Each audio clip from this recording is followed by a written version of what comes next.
of Detonation, and we have Ben Zion 2020 here, and it's really good to have you here, Ben Zion 2020. We are counting down to your debate. But first, before we rock into this episode, let's thank Thrivous. Thank you, Thrivous. At Thrivous, it's their mission to help you access technology with the greatest potential to improve your brain and body. They do nootropics, they do geoprotectors. You got to get yourself some of that stuff. That's really good stuff. This episode of Detonation is sponsored by Thrivous, the human enhancement company. Thrivous is giving exponential gifts to Detonation fans. Each gift starts at $5 and increases exponentially to $160 based on the number of fans that share the episode of Detonation within 24 hours. Check out the rules at the bottom in the description of this episode. And Mike DeVerde keeps winning. We'll find out who those other winners were of the last episodes very, very soon. But Mike DeVerde just keeps taking that cash. But I suspect that he'll have a bit more competition as word spreads around. It's been an exciting competition. You emptied that competition there, Ben Zion 2020? Oh, yes. Thrivous, they make a great quality product. And Lincoln Cannon, he's doing the Lord's work, so to speak, as these kind of brain supplements, nootropics. This was a sort of a thing that didn't quite exist to this high degree, and it just underscores that it's an exciting time to be alive, that we can be using these kinds of things today. Absolutely. And the other thing I'm promoting here, we're going to have him on next week, is David Wood's Raft 2035 Roadmap to Abundance, Flourishing, and Transcendence. I'm telling you, I am reading this thing. David didn't tell me to promote this. I'm just so excited about this book. I can't put it down. Honestly, I pick it up, I read this thing, it makes me so excited, and I go, oh, I got to tell people about this. I got to preach the word, because this is a really, really fascinating book. The future can be really, really exciting if we reach out and grasp it and take it by the hand and grasp it, and that is what we need to do. So we'll have David Wood on for that, and we'll talk to him about that. But get on there, have a look at that, everybody. That's Raft 2035, a roadmap to abundance, flourishing, and transcendence. It's really, really good. But we have Ben Zion 2020 here. Ben Zion, we're counting down to your March 4th debate, free and equal debate. We won't go into that too much now, because we are having Kriston Harris on in the next episode in a really short time from now. But are you excited for that? And tell us all you want to tell us before we go into in-depth discussion about that with Kriston in about an hour or so. So there's been a series of press releases from the Free and Equal Election Foundation. And our friends Christina Tubin and Kriston Harris have been putting a lot of time in. Other good folks that I've had a chance to meet with and speak with, Eli Beckerman, Richard Wingers, the United States a preeminent ballot access and expert on these issues, has been central to this process. And so a lot of good folks besides working on putting this thing together. And as you've probably saw from the press release, there's going to be many sterling presidential candidates on that dais, and I'm so honored to be among them. And this is an incredible event, a first event of its kind. There's never been a primary multi-party debate put on at this level by folks of the caliber of Christina Tubin and the Free and Equal Election Foundation. And so this is one of many things that the Free and Equal Election Foundation has done and is doing to advance this cause of electoral reform. And it's one of the greatest challenges in the United States. People who are regular listeners to this show have probably heard me say this so many times that they're sick of hearing it, but the United States, in many respects, is not a fully functioning democracy, and that's owing to these various dirty tricks, like what we saw in Iowa this week, to a high degree. These kinds of dirty tricks that tend to undermine the functioning of these electoral processes. And Let's talk about Iowa. That's a great way to segue into Iowa. What a disaster. What an absolute disaster from the Democrats. I mean, we ran here, like the USTP under Chairman Gennady ran a very transparent, free, fair election from the USTP, and they did it on an electronic primary. Iowa, if they can't, if the Democrats can't run a caucus, how can they run the country? I mean, the app crashed. It was terrible. They don't know how to vote. They can't figure out their own voting system. It's not a very equal, the delegates, the proportional shares, and it swaps, and you can change, you can second preference, and you do this and that. I mean, it's just nuts, right? And to top it all off in Iowa, what's going on? What is going on with Bernie Sanders? They're doing it to him again. They're doing it to him again. The Democrats, for the most part, are saying, we like Bernie Sanders, but the elites within the Democratic Party are saying, no, Bernie Sanders, we're gonna snuff him out undemocratically. It's happening again. This is America. It's funny, Ben. They always complain, they're wrecking our democracy. I mean, America technically isn't a democracy, okay? It's not. It's a republic, okay? It's supposed to be a republic, and the founding fathers were, had based the republic pitted against mob rule, which is what democracy is. But there's been this kind of hybrid idea of democratic republic, and they've sort of shone out these values of democracy. But the Democratic elite, is saying no to Bernie Sanders all over again. I can't work out how this voting system works. The front runner, whoever's the front runner coming out of this caucus here, is going to lose all their momentum. Because this is usually what happens with the Iowa caucus. You win the Iowa caucus, and then you get momentum into the next states. They're not going to have their momentum. You're a candidate. You understand how terrible that would be. What is going on in Iowa? This is just a disaster.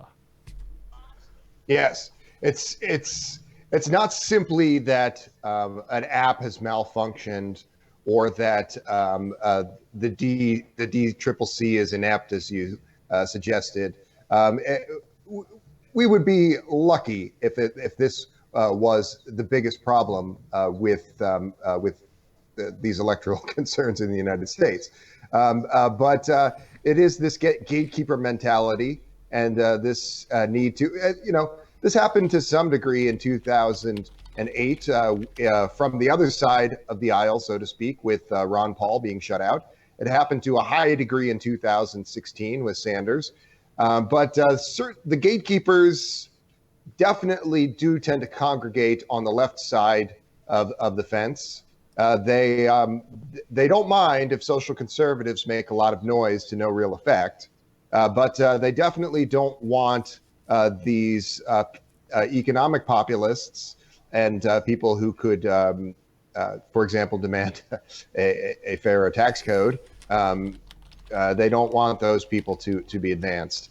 So they'll do something like put an entire process on pause, and then they'll put their hand on the scale for someone like Buttigieg, and just slow the momentum, prevent someone like Sanders from doing their victory lap that they would otherwise be doing. It's an absurdity, and it's again what this problem with the duopoly that we have in this country, and it's why I urge people to go to transhumanist-party.org/membership and sign up today. Leave these disgraceful organizations and join Ben Zion 2020 as we try and bring a truly technocratic message to the masses. Yeah, absolutely. And, the DNC, it's kind of funny with Bernie Sanders because, Bernie Sanders isn't a registered Democrat. And that's kind of interesting. He's been running it as an independent since 1991 or some period of time around then. 100% familiar with Bernie's career. But you know, this guy has changed everything about the Democratic Party. You know, Medicare for all. This wasn't even on the table. This wasn't even a talking point. This was nothing. And Bernie Sanders has brought this in and changed the way that this has been run. And the DNC. Well, Sanders has been registered as a Democrat for something like 5-6 years now. There's a lot of people who I would regard to be less democratic, who are rank and file Democrats than Sanders. I would tend to resist this sort of characterization that that such and such is not true blue, particularly based on just hyper partisan sort of noise making. Are you sure that he's a registered Democrat? I mean, I remember reading just a couple of days ago, Joe Biden was taking snipes at him. Yeah, in 2015, he became a member of the Democratic Party. That was shortly before the time that he ran in that first famous presidential election. Okay, all right. Yeah, maybe he did sign up and join that. I'm just checking out here. There's two different news articles here, and then I just checked the next one, the National Review. The next headline, which is the next day, Biden walks back from criticism that Sanders is not a registered Democrat. So I guess you're right there. Again, I said I'm not totally familiar. I'm reading too much Joe Biden. so yeah, I do apologize for that. But that's Joe Biden. That's not me. Joe Biden has a different set of problems. Joe Biden probably wishes right now that he was the guy who had a huge groundswell of support and was being scuttled by the DCCC, because he would still have a fighting chance. Yeah, absolutely. Yeah, and you know, this Iowa thing. For me, the takeaway that the takeaway that I have is that Michael Bloomberg was the winner. That's my idea, because he was smart enough not really to get involved in concentrating on these early states, and he went out on a national campaign, and he might have more momentum across the board. What do you think about Michael Bloomberg as a candidate? Who do you like as a candidate? Obviously, Bernie Sanders. Because this is the thing. This is the thing. We're getting to a point now where the Democratic Party has to split up. It has to be divided into two different parties. There is a more radical element to the Democratic Party, and that's the Bernie Sanders type wing, and the Elizabeth Warren. You can throw her over there as well, but and then you've got the Hillarys, and maybe even one other faction. But you've got two different factions of the Democratic Party. But how do you think Bloomberg is? Do you like Bloomberg? What do you think about Bloomberg? Yeah. Well, I mean, I was characterized in the course of this primary that we had some months ago, our transhumanist-party primary, as the robot Bernie Sanders, and or Bernie Sanders with robots, something like this. But I would tend to embrace that, you know, and look at people like Michael Bloomberg or Pete Buttigieg. I mean, nobody's saying that they're not nice people, but the economic policies that they're pushing forward are not the sort of measures that we need at this time to restore our middle class. And so maybe I think a takeaway from what you've said about Michael Bloomberg, maybe one way of thinking about this might be to look at this this woman who was responding to Pete Buttigieg, a caucus voter in Iowa just earlier this week. She said that I don't want anybody like that in the White House.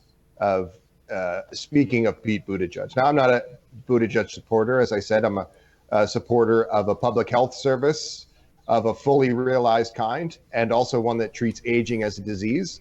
And so people like Bloomberg or Buttigieg, who would tend to be campaigning more or less at having deflecting from this necessary process of fixing our public health service as the center of their campaign. These are people who I find quite disagreeable for their policies. But this woman was also a rather disagreeable human being. She said she doesn't like Pete Buttigieg because he's gay.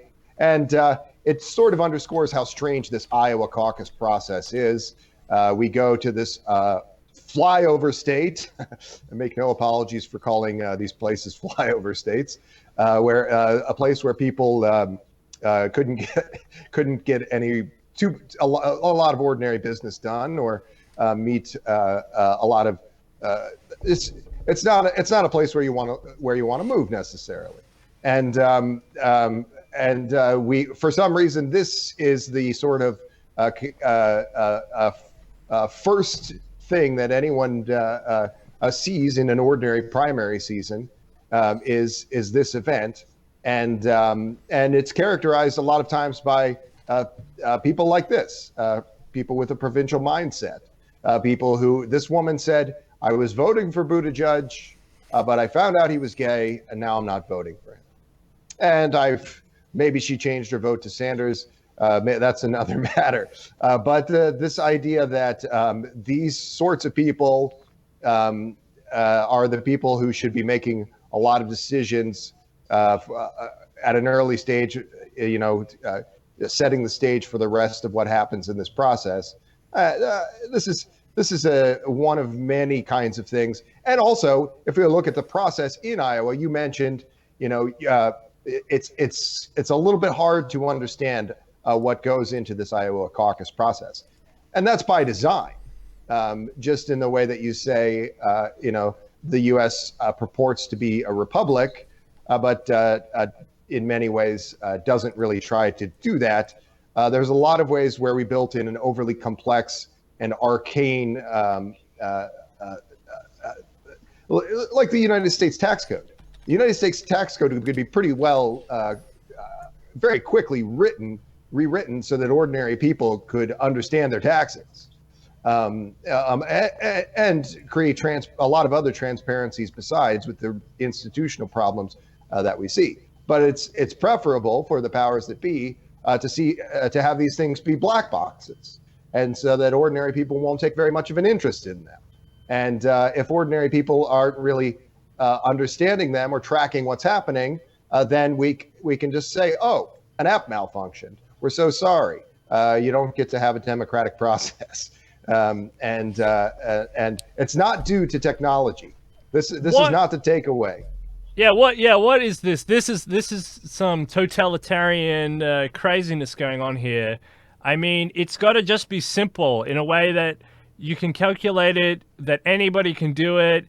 You have a pen there, the delegates stand in the pen, you count the number of heads.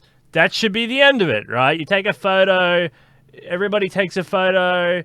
That's it. I mean, why is this got to be some sort of complicated, convoluted process with complex math that they can't work out themselves, and then they end up with a random winner?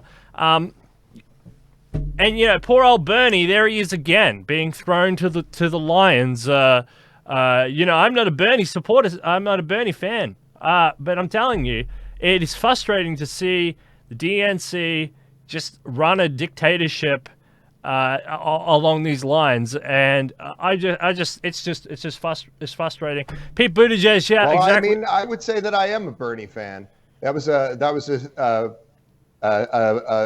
meme that went viral, a hashtag that went viral about 2 weeks past. I like Bernie, because of the Hillary Clinton response, saying that, writing a sort of a hit piece, or part of the piece being about her disdain for Bernie Sanders and how he's not a good organizer, which is of course absurd, and how he's not good for people or good for the party. It's all kind of silly.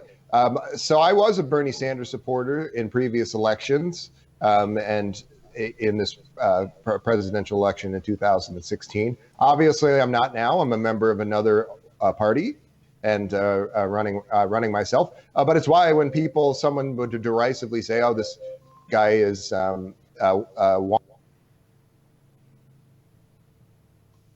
wanting to be Bernie Sanders, but with robots," I say, yeah, that's great. That's fine.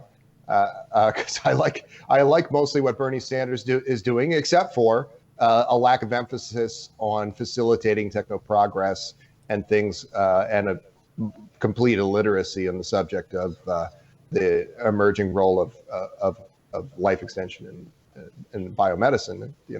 This should be at the center of these discussions of the public health service. Absolutely. So out of everyone, out of the rest of them, I mean, out of Elizabeth Warren, Joe Biden, Buttigieg, who's still an outside chance, I don't think he has much. Who do you think the Democrats can put forward as a person to defeat Trump? Because this is all they want. This is all they want. It's not even based on policy anymore. It's just a game of charisma. Who has more charisma than Trump? Who do you think that they're going to throw forward to do this? If the DNC is this dictatorial machine.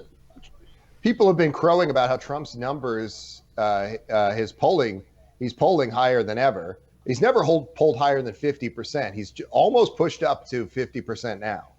So this idea that Trump is a charismatic person, people don't particularly like this man. He's polled an average of 30% lower than other presidents.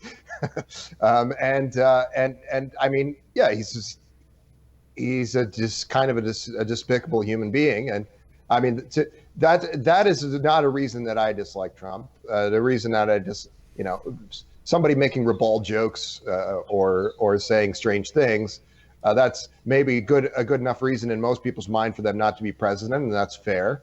But to my mind, the fact that he ran as this economic populist, this person who was going to address these problems, these 80% of folks who are living with extreme to moderate income insecurity and economic insecurity problems of this kind, and did the opposite, and was basically just a bankster president.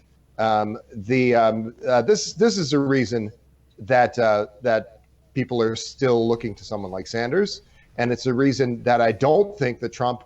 I would say that in this kind of argument, Trump is a paper tiger. This is a media fabrication, I think, to a high degree, to say that Trump is unbeatable. He's if the Democrats really wanted to have him gone, he would already be gone. They want to have this sort of micromanaged spectacle where they can, again, create this false choice in 2020. Vote for Buttigieg or Trump will win. Those are your only two choices. This is exactly what happened in 2016 with this Pied Piper strategy and this set of problems with, and it's if you say to members of the DCCC that we should have ranked choice voting or things that would prevent this situation, what is their response? Well, I've never heard of that. It's not hard to do. It would just solve a problem for people that is their bread and butter, and so we can't do that. We can't actually allow people to start to control these processes. So yeah, this is a strange week for Sanders, as they're all moving on now, of course, to New Hampshire, and we know that it's not entirely clear at this point. 86% of that data has been released, and even that data is maybe subject to some additional scrutiny or something. But so it's not entirely clear who has won. Buttigieg has some small number of a small lead at this point, but they're basic. The two of them are basically tied. So we'll see what happens in New Hampshire and then South Carolina. And what do you think of? I'll be in Nevada at the caucuses. Oh, cool. Yeah, tell the audience about that. What are you doing in Nevada? Well, I'm meeting our fellow techno-futurist politician, Jason Mallory, a friend of the show. And he's going to be there with his new platform, the Sacramento Soapbox. and we're going to be conducting and participating in interviews and press events, and enjoying the excitement of that fourth of these caucus events in this primary season. Yeah, cool. I love Jason Mallory and his robot tax. He's a really smart gentleman, and he has a lot of cool ideas. I want to have him back on the show, talk about some of his cool ideas of transportation. I won't say too much. That'll be a little teaser for another show. One more question on the Democratic caucus in Iowa. What did you think about Joe Biden's performance? What do you think's in store for Joe? Joe is obviously one of these DNC endorsed people. What do you think's up for Joe? What do you think's coming down the pipeline for Joe? Yeah, I mean, Joe Biden hasn't run a lot of campaigns. He's been in a few presidential campaigns where he had negligible polling, and everybody looked at his ground game pretty well at every step of the game and said, this isn't a guy who is serious enough to do this. And I think that's still true. I would say that by sometime in March, he'll be dropping out of this race. Wow, big news. So you think Joe is going to drop out of the race? And of course, I mean, there's Obama. He could endorse tentatively any of the candidates. Do you think he'll give Joe Biden, the former vice president, a helping hand, or do you think he'll stay far away and keep his hands clean? I think that the time to have done that was in 2016. That would have been the time when Biden was an effective incumbent. But I think also the time to have done that would have been some months ago, or sort of this. Obama is pretty well aware of what I've just said, and what everybody in the Democratic organization sees. I think that Biden is not a particularly strong campaigner, and that his core demographic skews to very quite elderly people, and it's not really great if the best chance of winning is hoping that all of your voters don't die between now and election day. You got a good point. You really do have a good point. Well, let's segue over to the State of the Union. The State of the Union just happened. I got a chance to. It was very long. I got a chance to watch some of it last night in between what was going on. It was a very messy thing. I mean, we're getting used to this. I remember under Obama, everyone stood up. The whole of the Congress was united. Now it's quite common to have the Republicans cheering for every single sentence on one side, and the Democrats either ignoring or walking out. I think three Democrats walked out. People like AOC didn't even turn up. The squad, I don't think they turned up at all. So this is a very divided Congress where you've got Republicans kind of united under Trump and the Democrats in a fierce opposition mode. What did you think of the State of the Union address, Benzion 2020?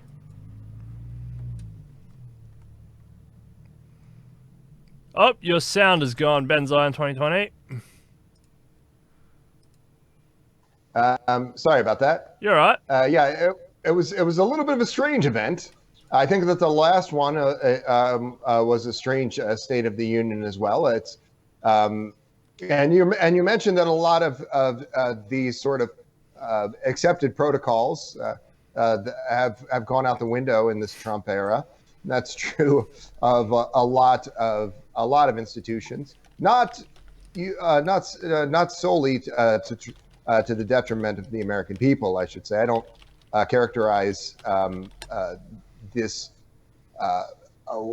lack of faith in institutions generally as wholly a bad thing, because many of these institutions are not deserving of that faith, and many of these things should be altered and challenged in many ways. So this idea that this is bad for people is kind of ignoring a whole host of problems that are more pressing than just people not having necessarily the same kind of idol worship of a presidential figure that they've had in the past.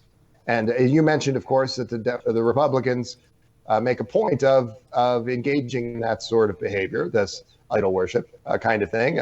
Some of that is itself like this infighting between these two camps, I think, a media fabrication. You know, I'm reminded of that story where at every stage of the earliest part of Trump's 2016 campaign in spring of 2015, he was the first person in that race, and he was paying people left and right to show up to those events and scream their heads off. None of those people like Trump. They were probably wondering why they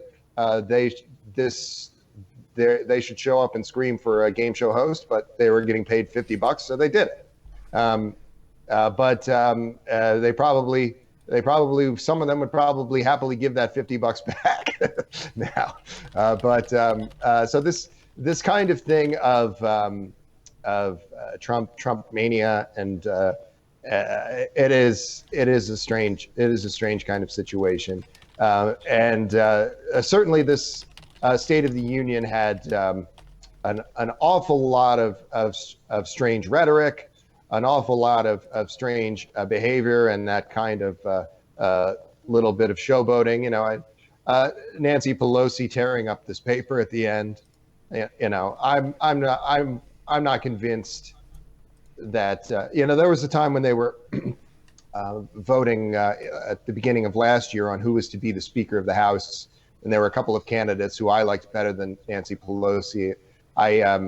I'm not convinced that she's. I think she's a controlled opposition for Trump. She's not interested in seeing him actually impeached. They're both just putting on a show for the entertainment of folks to kind of create that same kind of controlled opposition scenario in 2020 that we saw in 2016. Well, you got to vote for either this jerk or this jerk. Neither of them really cares about you, but that's just your life. That's what this two-party system is, and that's why I'm not a Democrat anymore. Yeah, it's a really interesting observation. You know, the whole two-party tyranny is just getting more sophisticated, and they have to divide and conquer in order to do it, and that's kind of what they're doing. I did show, just for the viewers who are watching via a video feed, a clip of Nancy Pelosi tearing up the State of the Union address speech. There is real anger there, and that's the problem. Real anger can boil over into actual action, but for now, they're seeming to be able to control the anger and focus and direct it into something constructive for the two-party system, and that's an interesting strategy. It's a highball, hard strategy to play, but it's true. And I mean, obviously, straight after the State of the Union on the 5th, I think it's the 5th there in America now. Obviously, Trump was acquitted in the Senate. So the impeachment trial, the impeachment trial is pretty much over now. That's it.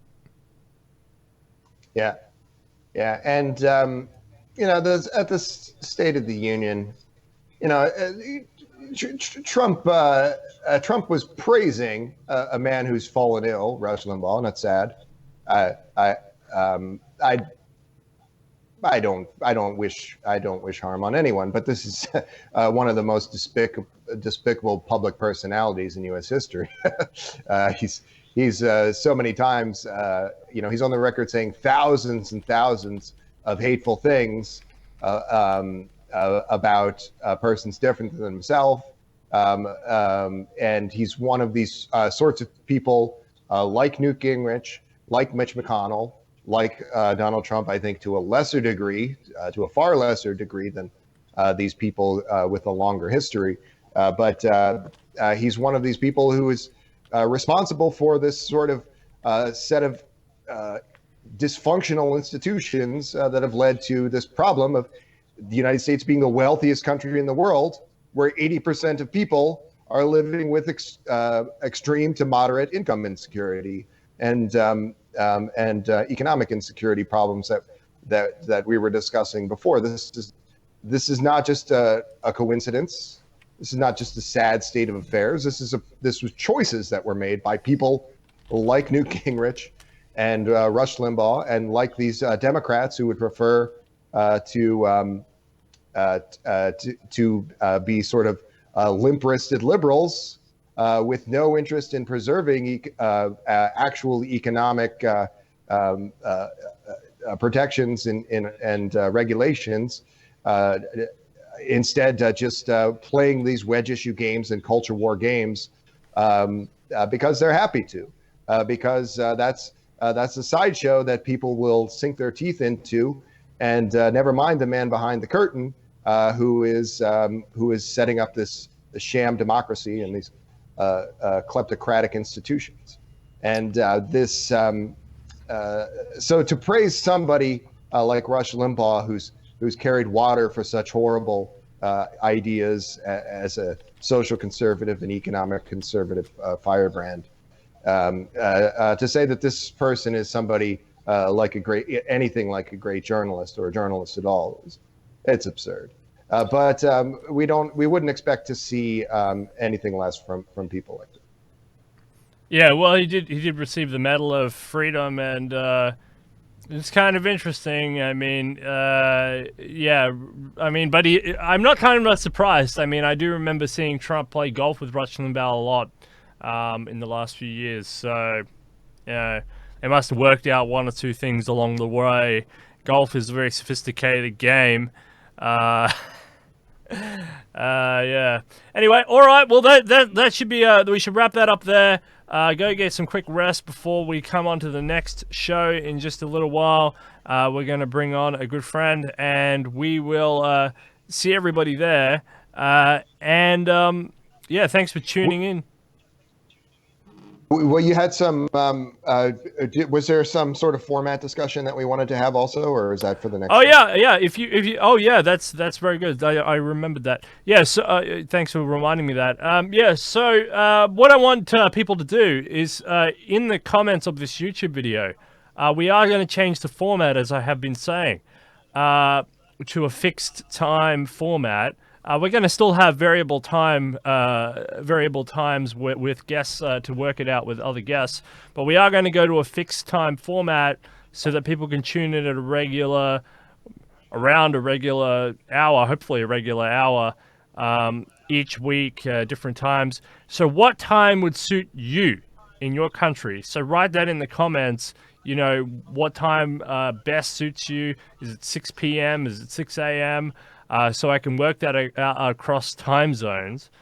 So if you're interested in a fixed format of show, write in the comments of this YouTube video what time works for you. Just plonk a time in. That would be really good. I want to plonk that in, and that will help me figure out what time I should go live across the 4 different shows of fixed time per week.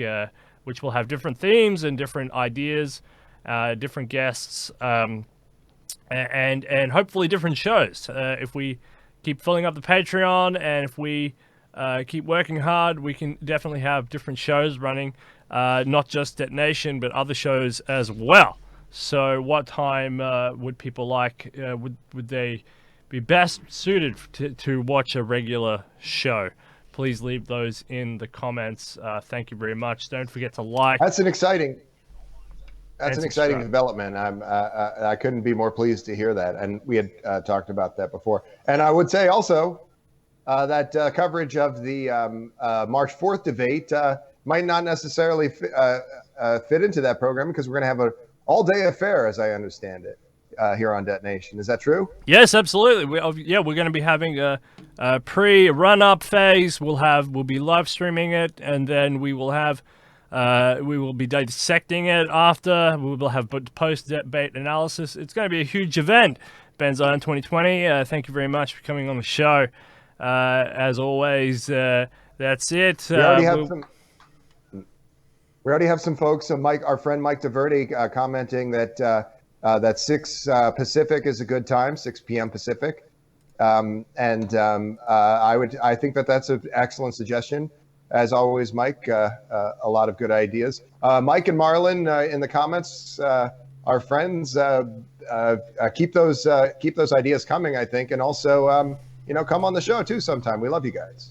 Yeah, absolutely. Yeah, make sure you write that into the comment, not just in the live stream chat, into the actual comments.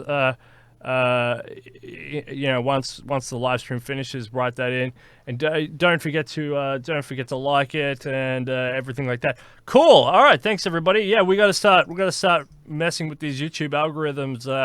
That would be really, really, really good if we could do that. All right, thank you everybody. Let's thank Thrivous. Thrivous is on a mission to help you access technology with the greatest potential to improve your brain and body. They do nootropics and geoprotectors.